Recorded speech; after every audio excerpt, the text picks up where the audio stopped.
Hey y'all, well, welcome to Unapologetic Faith. I'm your host, Sonya Taylor. I'm a wife, mom, registered nurse, and transformational life coach. After getting serious about my walk with Christ, I had this overwhelming feeling to share the Word of God, but not only to share it, but to explain it in my own unique way where people could actually relate to it, because that was once my struggle. What I did not expect was to get a little opposition when I started sharing my faith. But for me, that just kind of added fuel to my fire. As a result, I have gotten more bolder and more confident and fearless about sharing my faith. If you have a desire to grow your relationship with God, understand His Word, and be bold and confident and fearless in your walk with Christ, Unapologetic Faith has you covered. Let's get started.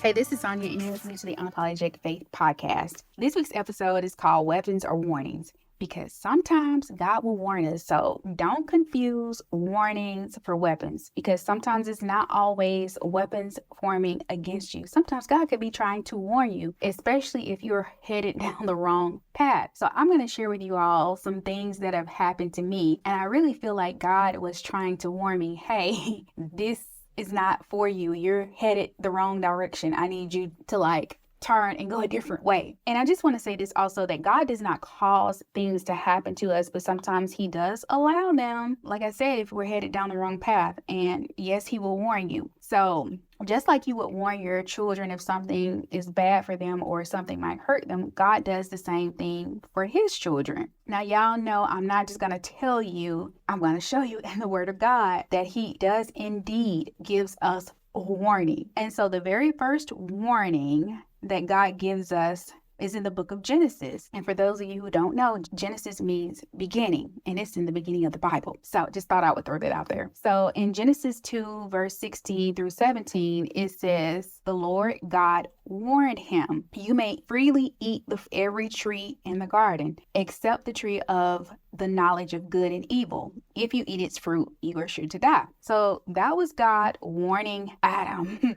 So He warned him not to eat from the wrong tree. So if you're new to this podcast, I've mentioned it several times, but I am a registered nurse, and I've been a nurse for almost 22 years. So I had a time in my life where I was a travel nurse. It was brief. Well, not that brief, but brief enough. I wanted to do it longer, but I feel like God was warning me that is not for you. So the very first thing that happened to me while on my very first travel assignment is that I got reported to the board of nursing for abandoning my patients. And if you're a nurse, you know that the only way that you can abandon your patients if you actually receive report on those patients and you assume care of them. That is the only way. Well, this particular night, and I just want to say this because although this was my first travel assignment, this was not my first contract. I think I was on maybe my third or fourth contract with them. I can't remember. It's been a while ago, y'all. But anyways, there had been some things that had been happening and going on the whole time I was there, but I kind of just shrugged it off because I was making travel money, y'all.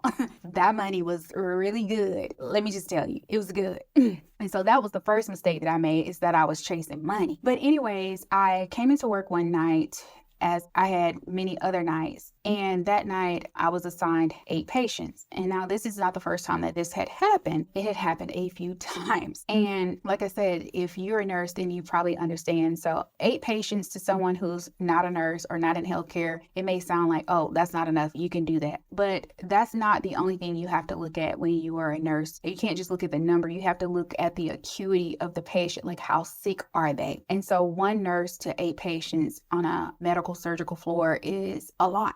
And what I did when I got there that night, I called the nurse supervisor after I saw the assignment, and there were only 3 of us. There was a charge nurse, and then there was another traveler. And so I called the nurse supervisor and I said, hey, can you please send someone else to help us? I cannot safely care for 8 patients, and I couldn't. And so she told me that there was no one. And so I said, well, I cannot accept this assignment. And so I left and went home. And so those patients were not left without care. They were still in the care of the day shift nurses. Now, I don't want to get a whole lot into this because I don't want to get too far from what, I'm talking about, but I believe this happening to me was the first warning that God gave me that travel nursing was not for me. So fast forward later, I leave and I'm gone maybe for a month or so or 2 months. I can't remember exactly how long it was, but I get a letter from the board of nurses saying that I was reported for abandoning my patients. And I'm like, what patients? I never assumed care of those patients, so I never abandoned them.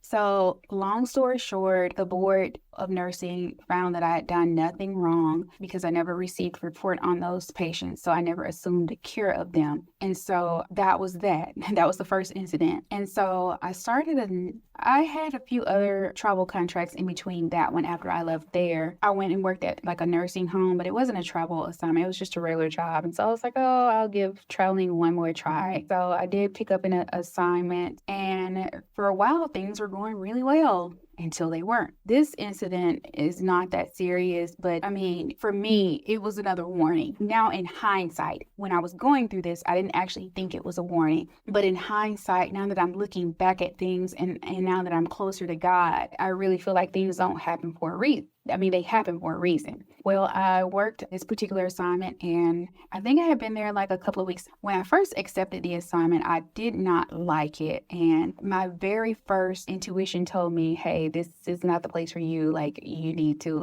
just go ahead and just don't do this contract. So I'm not a quitter, so at least not unless I have to be. But I was like, no, let me stick it out and just complete the assignment. It'll be okay. And so lo and behold, things did not get any better. And they did give, good patient ratio. So I wasn't bogged down with patients, although it was a tough floor, and I see why they only assigned 5 patients because it is pretty tough. But I had these 2 patients that I don't know how to quite describe them, but to make a long story short, though, 2 patients ended up accusing me of being a drug addict. Yes, a drug addict. And I'm like, me? What? A drug addict? Really? There were some incidents, some things that happened. And so I could see why one of the patients said that. And I'm not going to go into a whole lot of detail, but on some nursing floors, you have to have a witness to draw the medication up if it's a really strong IV medication. And so for this particular medication, just for people who don't understand medicine, I'm just trying to give you a little backstory just so you kind of get where I'm going with this and you're not too lost. And so one of the patients, she had asked for some pain medication, and I went to go draw it up, verified it with the nurse. And once I verified it with the nurse in the med room, I threw the vial in the sharps container. Well, when I did that, I didn't have anything to scan. And so what we're supposed to do is have another nurse to draw it up, in front of us, like they witnessed it. You have to have a witness to make sure you're giving the correct amount of medication. And so I told the charge nurse, I was like, hey, I forgot to keep it so that I could scan it. And I was like, well, I'm going to have to get another one. She was like, okay, just get another one. And when you're done, just put it back. So I go to give the patient her medication. And of course, this is a patient who's in and out of the hospital, so she knows what nurses are supposed to do. And so I went to give her the medication. And once I was done giving her the medication, I scanned it and everything. I put the vial back in my pocket because I had to return it back to the Pyxis because I didn't use it. I just used it to scan it. So anyways, the patient said something to me and she was like, hey, I don't think nurses are supposed to put that, in their pocket. I think they're supposed to dispose of it in the sharps container. And so I was like, yeah, because I knew what was going on and I felt like I didn't need to explain anything to her. And I was like, I didn't really explain anything to her. And because I wasn't guilty of anything, there was just no reason to explain to her. I just kind of shrugged it off and I was like, oh yeah, okay. And I went about my business, put the medication back, no issues. The other patient, I was being proactive. I had this lady, I think for the 3rd day in a row. And so I decided I'm going to be proactive this 3rd day. Every day that I get in her room, I go in as I'm making my rounds in the morning. She asked me for pain medication. And so this morning I was like, I'm going to get her pain medication. I'm going to be the proactive nurse. I'm going to get her pain medication before she even asks for it. And so I go to her room. I'm like, hey, Mrs. Such and Such. I don't remember her name, y'all. And I take her medication. She was like, well, I didn't ask for medication. And I was like, no, but I was just trying to be proactive. I was like, well, are you in pain though? Do you need medication? And she was like, well, yeah. And mind you, every single day, this lady, as soon as I got in the room, she would ask me for medication. But this day, she didn't ask for it, but I brought it. So she still took the medication. again, I didn't think anything of it, went about my business, and lo and behold, this was on a Friday. When I got back to work on Monday, I was met by the person who's like in charge of all the travel nurses. And she was like, hey, can you come with me? And I was like, yeah. And I felt like it wasn't something like good. And I was like, oh my God, what did I do? I'm just thinking that in my head. So we go to her office, and meanwhile, most of the nurses at the nurses station are looking, and they're like, what did she do, or what's going on? I'm pretty sure somebody told somebody, what was going on. And so in hindsight, thinking about it, that was kind of an embarrassing moment, because I'm pretty sure those nurses thought, hey, she did like done something terrible. But anyways, we go to her office, and she says to me, 2 patients accused you of possibly being on drugs. And I was like, what? Me on drugs? And so you guys don't know me. But if you knew anybody who knew me, they would be like, okay. At that moment, my heart just kind of like sank and dropped, because I was like, of all the things that you could have accused me of, like taking drugs. And I was like, maybe rude or something like that, which I try not to be rude to patients. But sometimes you can get a little snappy if patients are impatient, and, not that you try to be, but sometimes it's hard. I'm a human being. I was like, I don't do drugs. And she said, well, we're going to have to drug test you and all of that. And I was like, fine, that's fine by me. I'm perfectly okay with that, because, I don't take drugs. And so they drug tested me, and, of course it came back. But after that, I was like, I'm not going back there, because I felt like, again, I was like, that was my warning. That place was not for me. And I had already felt uneasy about it anyway. So that just kind of solidified what I was feeling. And I'm telling you, if you're listening to this podcast, if something is kind of telling you something is not right, or listen to that first voice. Don't ignore that. That is God, trying to warn you. And I will say this, is that God tries his best to do what he can when we're not close to him. And that's why you always hear me saying, you need to have a relationship with God. You need to like sit with him and be with him, because a lot of times the Holy Spirit will just warn you, like, it's like a little tap on the shoulder. Something is going to give you that gut feeling like something's not right about this, something that's not right about this person, something's not right about this opportunity, because every opportunity is not a God opportunity. And I have learned that the hard way. And so the third thing that happened to me is, y'all, I got fired on my day off. Yes, this was like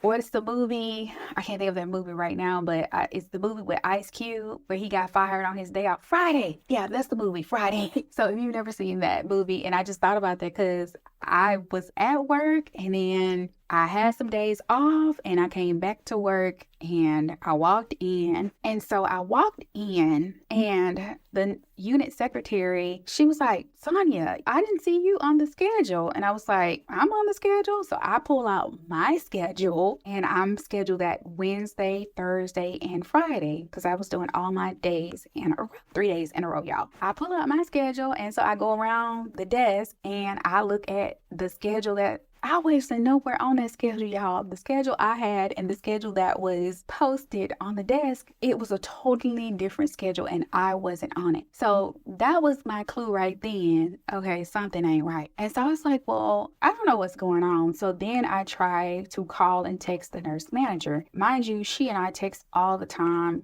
She would even send me messages saying, hey, like, can you work today? And I would be like, sure, I can come. But this particular day, I could not get a hold of her, y'all. I could not get a hold of her. And usually she would text me back or either call. Mostly text, though. She wasn't big on calling, but I was fine with that. But usually I would get something. I heard absolutely nothing. And so that was my little second clue. So I was like, okay, I'm going to go down to nursing services and see what's going on. So I go to nursing services, and I was like, hey, I'm not on the schedule yet. Like, do y'all have me down to be here? Because I want to know. And so the nursing supervisor for that day, I think she was a nursing supervisor on the night. She had not left yet, which was a very sweet lady, by the way. And I wish I could remember her name, but I cannot remember. But she was so helpful. And she was like, I don't see your name on the schedule, but she was like, wait a minute, don't leave, because I may be able to send you somewhere else, because the traveler, they'll float you anywhere in the hospital, basically, if you have the skill set to do that. But anyway, she's like, don't leave yet. Let me see if I have somewhere else that I can send you. And she checks, and she says, there's nowhere Like, she was like, oh, we're pretty full. And I was like, well, okay, then I'll just go back home. And so I leave and something just still does not feel right. I was like, something is not right here. So I call my recruiter, and eventually she calls me back and she tells me that, hey, they canceled your contract. And I was like, why? And she said they canceled it for me being late. And she was like, well, didn't they talk to you like about the tardiness or the late thing? I was like, yes. And I've been getting there on time. And so just a little backstory, let me just tell y'all, like, this was not my first contract with this particular hospital either. It was like I had been going there on and off, and this was probably like my 5th or 6th time there. But there was a new assistant director of nursing, and my very first contract there, I worked with him on a different floor. He was the nurse manager on the floor, and I don't think he was very fond of me, y'all. And this is not me being paranoid or anything like that. I'm just, when somebody doesn't particularly care for you. And so when I started back and he was the new assistant director of nursing, he said something that just didn't sit well with me, but I kind of shrugged it off and I was like, whatever. Let me just tell you, they did not have a clock in and clock out system. I would just write down the time that I got there. So the shift was from 7 a to 7 p. And according to them, and when they had the talk with me, that I was supposed to be there at 6:36. So what I was writing down is like, okay, if I got there at 6:38, that's what I wrote down, 6:38. If I got there at 6:40, I wrote down 6:40, which is still 20 minutes like prior to my shift. And so I had been there so long, I was like, well, I never like had an issue. Nobody ever said anything to me. The shift doesn't start to 7 a, and I'm there way ahead of my shift. And like, they never voiced any concerns about my work. Nobody said anything. Like I said, this was like the 5th or 6th contract that I had done with this hospital. The previous assistant director of nursing was trying to get me to come and work there like full time. And I was like, I can't do that. Y'all are not going to pay me the same thing that I make as a traveler. So no. And also the nurse manager whose floor I had worked on at this point was trying to get me to come and work there as well. So it wasn't that I was a bad nurse, but she had a talk with me, and I called one morning to say that I was going to be late. This was before they talked to me. They finally had the talk because I guess they went back and looked at like my sheets, where my time sheets, and they say, well, oh, wait a minute. She's been coming in late all the time, which I didn't know, like, but 2 minutes, y'all, 4 minutes. And granted, I understand tardiness is tardiness, but if you don't know you're like late, because I've worked at other hospitals where you have to be there at least by 6:52 and they don't want you to clock in any sooner than that. But all hospitals like vary. But like I said, it never was an issue. So they had a talk with me and I was like, okay, it kind of made me uneasy when we had the talk because I just really got that weird feeling that came over me. And I even said something to that nurse manager when she talked to me because she was like, you got to be on time. And I was like, well, hey, I didn't know it. I was like, I have an issue with being on time. So from then on that point, we get to work like at 6:15, 6:20, 6:24, 6:25. I was always there before 6:30. But what happened was, and this is how I know I was being targeted, is I would get to work and the secretary got a call a few mornings where somebody was questioning her, was I there? And I thought that was strange. And I was like, well, why are they checking to see if I'm here?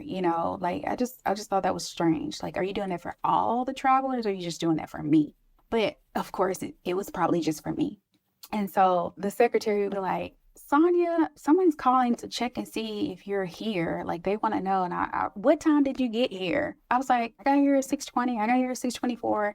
I would just be honest, like I had been being honest before about what time I got there. That's when I knew right then and there. I was like, something ain't right here. So lo and behold, I just kept coming to work on time. I was always there until the one day that I did show up and I was no longer on the schedule. So essentially, they canceled my contract. And so when my recruiter called me, she said, they canceled you because you were being late. And she said, well, had you been late anymore since they talked to you? And I was like, no, I had not been late. And I said, as a matter of fact, they had been calling to check to see if I was there on time. So she was like, well, she was very upset, y'all. And I was like, at first I was upset, but when I realized what was going on, I just let it go. And I was like, it's okay. I was sad because I felt like it was done to embarrass me, and I was embarrassed. I mean, I showed up to work. You could have called me. You could have called my recruiter, and you could have said, hey, we no longer need her services. We've talked to her about being tardy, but they couldn't do that because after you talked to me, I came to work on time. So I think they were trying to find a reason to get rid of me. That's why, hence the calling and checking to see was I there. But yeah, that's what happened. Those are the 3 things that happened to me. And I felt like they were warnings that, hey, travel nursing is not for you. Like, it's time to do something else. So after that last trial, I was like, I'm pretty much done with traveling. Okay, God, I get it. Like, hey, all right. But let me just tell you how good God is, y'all. God is so good. God is so good, y'all. The very next day, I heard from my now job, and they were like, you can come and do your fingerprints, because I had applied for the job like months prior to, but the very next day. And that's how I know God is real and God was looking out for me. And so I remember me and my husband being at Chipotle getting something to eat. He had taken me to get my pedicure done, and they called me and were like, hey, you can come and do your fingerprints for the job. And I was like, yes. Yes, God is so good. And that was my last travel position. And I would never, not to say never, unless God tells me it's okay, but I don't think I'll be going anywhere because I actually love the job that I have right now. And I'm so thankful and I'm so grateful. But that's my story of how I feel like God was warning me that, hey, that is not for you. And I am just telling you, if you are a believer, please listen to those little hints that God is giving you that something is not right for you, or something, or if you're going down the wrong path. He warns us. And so I had mentioned earlier that I would share with you a few other scriptures where God does gives warnings. Now, these are not all, but I just wanted to show you where it's in the word that God does warn his people. So in Jeremiah 11:7, it says, for I solemnly warned your ancestors when I brought them out of Egypt. Obey me. I have repeated this warning over and over to this day. So that was God. This is in Jeremiah. And he's talking about, when he warned the Israelites. So also in Matthew 2:12, it says, when it was time to leave, they returned to their own country by another route, for God had warned them in a dream not to return to Herod. That is about Joseph, and where God was warning him. Joseph, Jesus's, I guess, dad, his earthly father. Let me say that. His earthly father, to leave and flee. So because Herod was trying to kill baby Jesus. And then in Matthew 24:25, it says, see, I have warned you about this ahead of time. So God tries to warn us about things ahead of time. And I believe had I not heeded those warnings I feel like something bad was going to happen and I wasn't going to be able to come back from that. So remember, everything, sometimes it's not always weapons forming against you. Sometimes it's God trying to warn you that something is going to happen. And remember, warning always comes before destruction. And so that is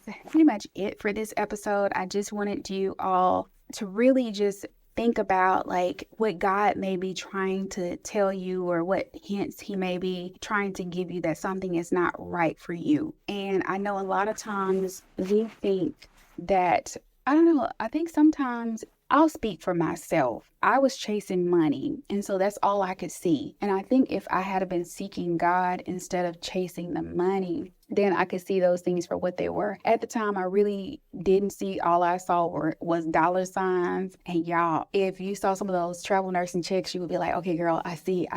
I know why you were chasing the money. And the first assignment, I was building a house. So I was like, I gotta make all the money I can. And so I couldn't see past anything else. But now in hindsight, I just see, and I really feel like if I were still doing travel nursing, I would not be in ministry. I would not be doing what I'm doing right now. And I love being a nurse. I absolutely love it. But this is so fulfilling to me, teaching the word of God and sharing with you guys. And I know that when you see people behind ministry, we think that a lot of them have perfect lives and nothing ever happens to you. But I just share with you everything that has happened to me. And I actually can't even believe I shared some of the things, but I just want to try to be transparent and just share with y'all, like, I don't have a perfect life, but it's a peaceful life right now. My life is so much peaceful. And one thing that I did not mention is that when I was on those travel assignments, the majority of them, like, I had so much anxiety and I didn't like them. All I liked about the job was my paycheck, and that was it. I was under a lot of stress, not with every assignment, but for the most part, it wasn't really enjoyable for me. I just couldn't. It's not how like I feel right now at the job that I do have. Like, I feel at peace. I love going to work. I love the patients.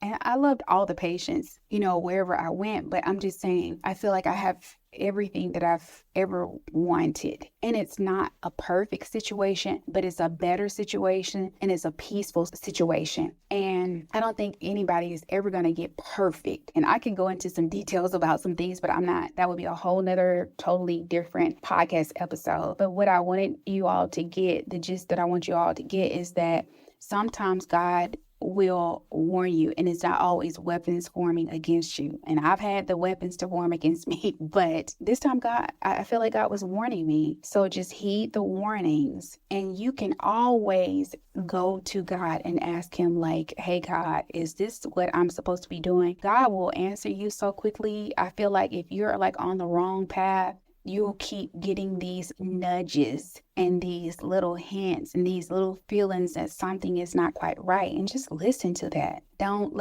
ignore it at all. Because like I said, warning always comes before destruction. And I'm so thankful to God that I heeded the last warning. And now that I look back on things in hindsight, it's kind of funny. But the one thing that I did want to say, because I know probably somebody's going to be like, well, that last hospital, you guys know that the nurse manager that would not answer my text messages when I texted her, she ended up texting me probably, I don't know how long it was, maybe 6 months later, asking me, could I come and work? And I was like, maybe she sent that text message to the wrong person. Like, I was thoroughly confused. So I went back and looked at the text message. I said, well, maybe she had me on a group text or something. No, y'all, I was not on a group text. And so I didn't really have anything nice to say. So I pretty much ignored that text message, and I was just like, I'm not going to respond to that. And so I pretty much ignored it. Listen, this has been a while ago. So at that point, I was just kind of getting close to God. So I was not as mature as I am right now. I still did not respond, but I wanted to respond, but it wasn't going to be in the right way. So I chose not to respond at all. And so she texted me again, and I can't remember how long it was in between. She texted me again, and she was like, hey, we want to know if you wanted to come and work. And I was like, I don't understand. Y'all canceled my contract, but now they spin the block twice. And I think that was just God letting me know that you did nothing wrong. And the way that they handled that situation was definitely not the way it should have been handled. But I think God, let me see, like, hey, because if I was such a terrible nurse, then why would you call me, not send me twice, and you text me back to see if I will come and work. So I don't worry about people doing things to me now. That's just the way the world operates. I don't try to get back at people, and God will always let you know. He will always let you know. There's some other things that I found out, but I'm not going to say them here on this podcast. But I just want to say, it does not pay to do people wrong. It does not. There's always a way to do things. And when you do things the wrong way, God cares about his people. I think my next podcast episode should be, God don't play about me or you, because when I tell you God does not play about his people, he really doesn't. And that's just not a little cute saying. That's for real. And I can show you that in the Bible as well. Like, he does not play about his people. But anyways, I just wanted you guys just to see and know the difference between, a weapon and someone and God trying to warn you. Okay. And that is it for this episode. I will see you guys on the next episode. Please make sure that you download this episode. Make sure you subscribe to the show if you're not subscribed. Also, you can follow me on my YouTube channel, and you can also follow me on TikTok. Those are the only social media platforms that I'm on right now. I thank each and every one of you for listening. And if there's anybody that has any questions about anything, you can leave me some questions on the episode on my YouTube channel. I'll try my best to answer them. Or if there's anything that you would like, if you're wondering about, if you have questions about, I can do a podcast episode on it. But in the meantime, between time, y'all have a blessed rest of the week, and I will see you guys on the next episode. Talk to you later. Bye.